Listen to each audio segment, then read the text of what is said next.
Hello friends, welcome back to my channel. आज हम बात करेंगे गेट 2021 की।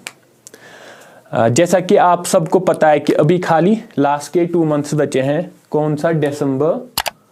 और जनवरी। तो अब हमारी जो जितने भी स्टूडेंट्स हैं जो गेट की अभी तैयारी कर रहे हैं, तो अब उनकी स्ट्रेटेजी क्या रहनी चाहिए इन लास्ट के 2 मंथ्स में। तो यहाँ पे पहले हम बात करते हैं कि कौन किस टाइप का स्टूडेंट है जो गेट की तैयारी कर रहा है, जिसको गेट का एग्ज़ाम देना है। ठीक, तो वो डिफरेंट स्टूडेंट्स होंगे, डिफरेंट कैटेगरीज में आएंगे। कैटेगरीज का मतलब ये है कि जैसे कि कोई ऐसा स्टूडेंट है जो अभी 3rd ईयर में है, 3rd ईयर का स्टूडेंट है, अभी कॉलेज में ही है, तो वो भी गेट एग्ज़ाम उसको भी देना है। या अगर वो लास्ट ईयर में या कोई पास आउट है, ठीक, तो या तो 3rd ईयर में होगा या लास्ट ईयर में होगा, या जिसने ऑलरेडी पास आउट किया है और वो अब तैयारी कर रहा है। अब तैयारी कैसे कर रहा है? कुछ स्टूडेंट्स ऐसे भी होंगे जिन्होंने कोचिंग ज्वाइन की होगी, या फिर कुछ स्टूडेंट्स ऐसे भी होंगे जो सेल्फ स्टडी कर रहे हैं। तो पहले हम बात करेंगे उन स्टूडेंट्स की जो ऑलरेडी पास आउट हैं, पहले जो ऑलरेडी पास आउट हैं और जो तैयारी में लगे हुए हैं बहुत टाइम से। ठीक, तो उनकी तैयारी बहुत अच्छी है अभी, क्योंकि अब उनको, अगर उनकी बहुत तैयारी अच्छी है, उन्होंने जितना भी सिलेबस उन्होंने अच्छे से कंप्लीट किया है, तो अब लास्ट के 2 मंथ्स में वो क्या करेंगे। ठीक, इन लास्ट 2 मंथ्स में उनको क्या करना है? तो पहली बात यह है कि उनको क्या करना है, जितने भी प्रीवियस ईयर्स पेपर्स हैं उनको सॉल्व करने की कोशिश करेंगे। और क्या कर सकते हैं वो, और मॉक टेस्ट या टेस्ट सीरीज या डिफरेंट कोचिंग सेंटर्स है, जैसे मेड इजी है, एस है, और भी बहुत सारे कोचिंग इंस्टीट्यूट्स हैं जो आपको ऑनलाइन टेस्ट सीरीज, मतलब आपको वहाँ पे रजिस्टर करना पड़ेगा, तो आप उनकी जो ऑनलाइन टेस्ट सीरीज दे सकते हैं या मॉक टेस्ट आप दे सकते हैं। क्योंकि इससे क्या होता है कि जब आप टेस्ट सीरीज देते हैं, क्योंकि आपने अभी ऑलरेडी प्रिपरेशन की है, पढ़ा हुआ है, अब आप जब टेस्ट देते हैं तो आपको आइडिया मिलता है कि मेरा गेट का एग्ज़ाम कैसा होगा, क्योंकि वहाँ पे टाइमर लगा हुआ है। आप एक एग्ज़ाम दोगे तो आपको आइडिया आता है कि मतलब मुझे, अगर मेरी पेस कम है तो मुझे मेरी पेस फास्ट करनी होगी, या आप कोई ऐसा टॉपिक है जो आपको लगता है नहीं, यहाँ पे ये मेरी वीकनेस है, तो आप उस पर थोड़ा काम कर सकते हो। और इसमें जो टेस्ट सीरीज या मॉक टेस्ट्स है उसमें बहुत सारे, एक तो कुछ होगा जो इंडिविजुअल सब्जेक्ट्स होगा, और फिर टेस्ट्स इसमें वो भी आते हैं जो पूरे पेपर का आते हैं। ठीक, और फिर रिवीजन तो करना ही करना है। रिवीजन अगर आप ऑलरेडी, और ये सब क्या करना है साथ साथ में, ऐसा नहीं कि चलो आपने बस प्रीवियस ईयर्स पेपर्स स्टार्ट किए और वही करना है, नहीं, आपका रिवीजन साथ साथ होना चाहिए। ठीक,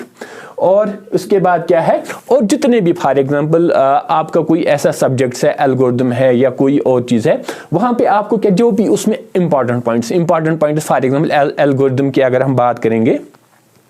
तो हम क्या पहले ही देखते हैं, स्टार्ट अगर डिवाइडिंग अंकर से करेंगे तो वहाँ पे हम क्या करेंगे, स्टार्ट टाइम कम्प्लेक्सिटी, किसकी टाइम कम्प्लेक्सिटी कितनी है, किस एल्गोरिथम की टाइम कम्प्लेक्सिटी कितनी है, बेस्ट केस कितना है, वर्स्ट केस कितना है, एवरेज केस कितना है। ठीक, तो वो हम क्या करेंगे, वो उन सब को हम क्या नोट करते रहेंगे। एक छोटी सी हम क्या करेंगे, एक नोटबुक लेंगे, वहाँ पे अब मेन पॉइंट्स हम लेंगे, खाली मेन पॉइंट्स। ठीक, इंपॉर्टेंट पॉइंट्स, ये नहीं कि हर एक जो भी आपने पढ़ा है आपको हर एक यहाँ पे नोट करना है, नहीं, जो इंपॉर्टेंट पॉइंट्स है उनको आपको नोट करना है वहां पे। तो उससे क्या होगा, जैसे फॉर एग्जांपल अगर परसों आपका एग्जाम है या 10 दिन बाद आपका एग्जाम है, तो जब आप सारी जितने भी आपके सब्जेक्ट्स अभी तक पढ़े हैं, हर एक के आप जी नोट बनाओगे ना, छोटे छोटे जो इंपॉर्टेंट हैं, तो उससे क्या होता है, मतलब अगर आप चाहते हो कि चलो हाँ मैं रिवाइज करूं, तो आपको क्या करना है, आप एक नज़र दे सकते हो, आप 1 घंटे में 1 सब्जेक्ट या 2 सब्जेक्ट या 3 सब्जेक्ट्स को कंप्लीट कर सकते हो। वो तो फायदा है, उससे थोड़ा कॉन्फिडेंस भी मिलता है कि इंसान का, हाँ ये वाली चीज़ बड़ी है, ये वाली चीज़ बड़ी है, ये वाली चीज़ मैंने पढ़ी है। ठीक, तो ये किन के लिए था, जो पास आउट्स हैं, तो वो ये सारी चीज़ें कर सकते हैं। अब उसमें ये आता है जैसे 3rd ईयर आएगा या लास्ट ईयर आएगा, ठीक, या कोई ऐसा भी कोई ऐसे भी पास आउट जिन्होंने अभी अभी क्या कंप्लीट किया, क्योंकि आपको पता ही है कोविड की वजह से जो सेमेस्टर्स हैं वो थोड़े लेट हो गए, तो जैसे अगर किसी को मई या जून में कंप्लीट करना था तो वो अभी कर रहे हैं, अक्टूबर नवंबर में उनका कंप्लीट हो रहा है। तो उनके लिए क्या करना है, अब वो चाहते हैं कि नहीं, उन्होंने गेट का फॉर्म भरा है, वो चाहते हैं कि नहीं मेरा भी क्वालिफाई होना चाहिए, ठीक। तो अगर उनकी भी प्रिपरेशन अच्छी है, मतलब ऑलरेडी फर्स्ट ईयर से लेके आज तक वो पढ़ रहे हैं, तो उनके लिए चारों पॉइंट्स जो मैंने यहाँ पे बोले ये हर एक के लिए लागू होते हैं। लेकिन अब इसमें कुछ ऐसी चीज़ें होती हैं, जैसे आपने अभी निकले हो कॉलेज से और आपकी प्रिपरेशन उतनी अच्छी भी नहीं है। अब आपको क्या करना है, आपको टारगेट करने हैं वो वाले सब्जेक्ट्स जो आपके बहुत अच्छे हैं, ठीक, जो आपके ऑलरेडी स्ट्रांग सब्जेक्ट्स हैं, तो आपको पहले उनको बहुत ज़्यादा स्ट्रांग बनाना है, ठीक। जो अगर आपके 5 सब्जेक्ट्स या 6 सब्जेक्ट्स, क्योंकि आपने ऑलरेडी गेट का सिलेबस देखा भी है, तो उसमें आप क्या देखोगे, जैसे आपका सी डेटा स्ट्रक्चर है, एल्गोरिथम, ठीक, उसमें ऑलमोस्ट 20 मार्क्स आते हैं, वो तो आप लोगों ने देखे होंगे, ठीक। तो आपको क्या करना है, अगर आपको लगता है कि नहीं ये मेरे अच्छे हैं, ठीक, आपको उनमें कॉन्फिडेंस है, उस पर और टाइम देना है, ठीक, उनको और स्ट्रांग बनाना है। अब ये क्योंकि ये गेट एग्ज़ाम ऐसा एक एग्ज़ाम है, यहाँ पे नहीं चलेगा कि चलो अगर मेरे पास अब 2 मंथ्स बचे हैं तो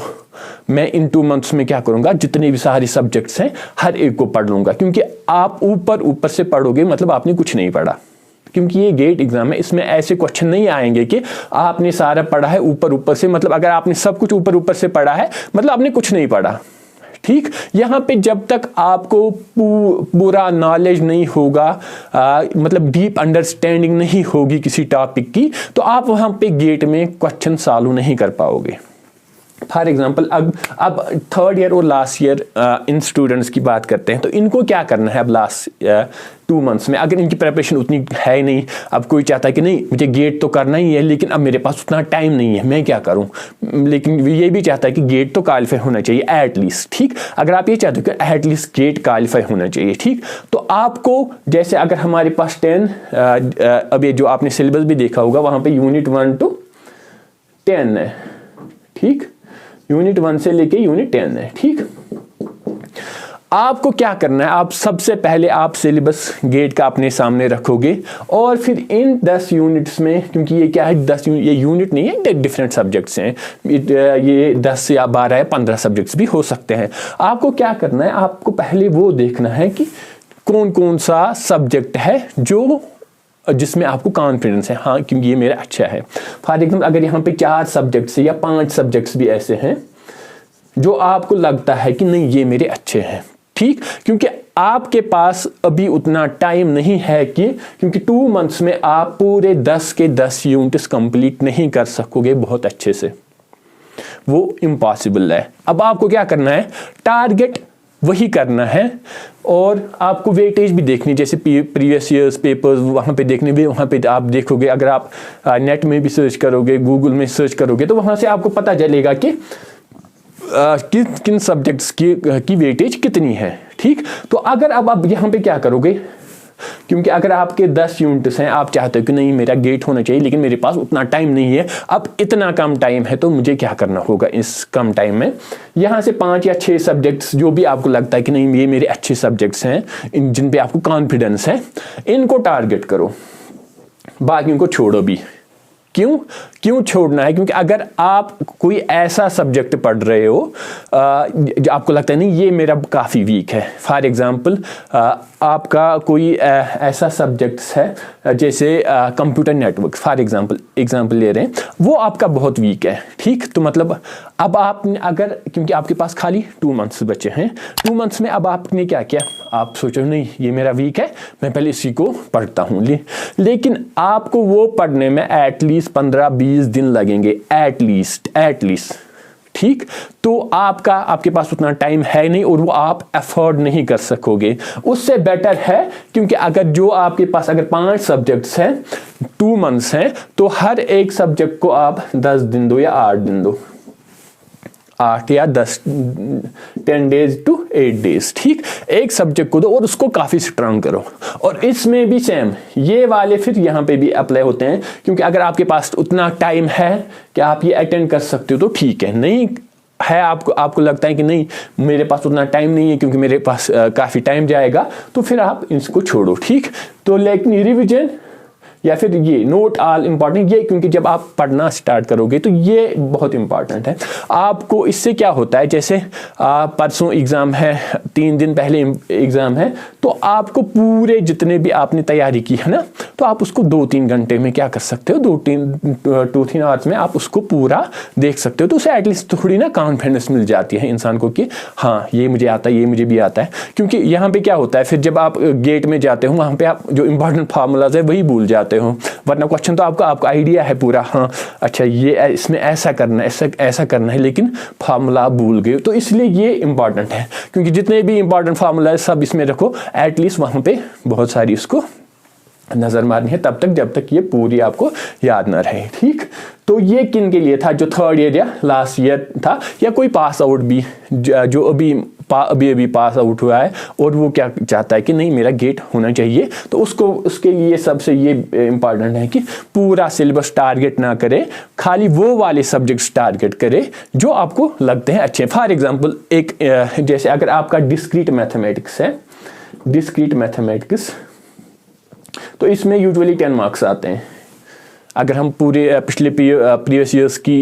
इसका एवरेज निकालेंगे तो 10 मार्क्स तो आते ही आते हैं, 8 to 10 मार्क्स इसमें आते ही आते हैं। अगर आपका ये अच्छा है, स्ट्रांग है, आपको लगता है नहीं मैंने ना अच्छे से पढ़ा है, तो पहले स्टार्ट करो डिस्क्रीट मैथमेटिक्स, इसको 8-10 दिन दो, लेकिन बहुत अच्छे से। ऐसा नहीं कि चलेगा कि चलो अभी 2 मंथ्स हैं, चलो अब देखेंगे, वो नहीं चलेगा। अब एक दिन क्या, आप आधा दिन भी वेस्ट नहीं कर सकते, आप 2 आवर्स 3 आवर्स भी वेस्ट नहीं कर सकते, क्योंकि अगर आपके पास टारगेट है, एम है कि मुझे गेट करना ही करना है, तो आप एफर्ट नहीं कर सकते 2-3 घंटे 2-3 आवर्स भी वेस्ट करना, ठीक, वो नहीं चलेगा अब, ठीक। अगर करना है तो करना है, वरना ये सोचोगे कि हाँ चलो करते हैं, अब देखते हैं कल, वैसे नहीं हो पाएगा। करना है तो करना है, ठीक। तो ये कुछ पॉइंट्स थे। तो उम्मीद है अगर आपको ये वीडियो अच्छी लगी होगी तो फिर आप लाइक, शेयर और सब्सक्राइब ज़रूर करिएगा। और आते हैं कुछ और इम्पॉर्टेंट वीडियोस के साथ नेक्स्ट टाइम, तब तक के लिए अल्लाह हाफिज़।